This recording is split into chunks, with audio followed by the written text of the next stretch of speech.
May 1st marks a major milestone as the country starts to reopen. 21 states are taking some steps today, opening up, for example, campgrounds, florists, restaurants, daycares, and other non-essential businesses. Will people come? And if restaurants have fewer tables, campgrounds have more rules. How do you get customers, and how do these businesses fare?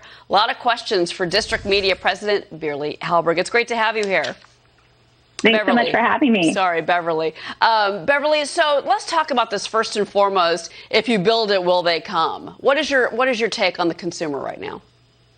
I think absolutely, and I've been staying for the past few weeks in South Carolina, and what I can tell you that people have been flocking not just to the grocery stores like we would expect to see across the country, but Lowe's was packed. The yards look nice around here, but also I think that's a sign that people are ready to go back to restaurants, back to all the different businesses that you talked about. Yes, some of them are going to be wearing their masks and their gloves, but I think they're willing to do that. People are ready to get back to whatever our new normal is. And in addition to that, what I continue to hear from people is they're really concerned about the local small businesses and they want to help them financially. So I don't think it's just because we're going stir crazy. I think we know that small business is the backbone of our towns and cities across the country. Sure. And we all want to do what we can to get them back. Well, also, too, though, the question is the health of our communities. Kayleigh McEnany in that press briefing at the White House just now was asked about, in particular from our own John Roberts, about Governor Kemp in Arkansas and his push to just reopen the state. And the president, quote, not happy with that governor in particular. Are we playing a risky game here, do you think?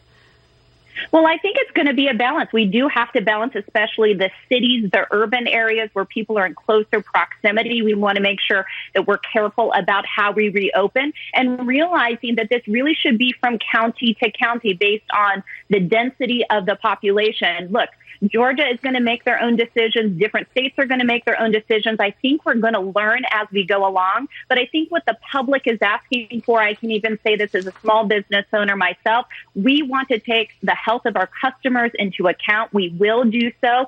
But there has to be some freedom to allow us to try to reopen and do this the right way. We know we can't wait for a vaccine. Our economy is going to crash if we do that.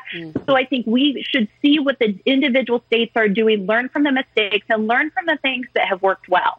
One of the things I was looking at, I want to pick on Oklahoma here for a second, because they're talking about opening up movie theaters, gyms, places of worship.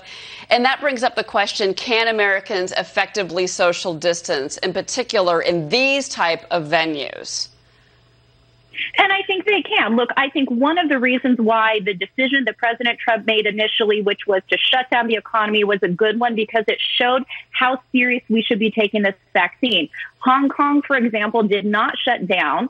They do social distance themselves, but most people in Asia have had to deal with these types of viruses before. I think the American public now realizes how much of an issue this is, especially for the vulnerable populations.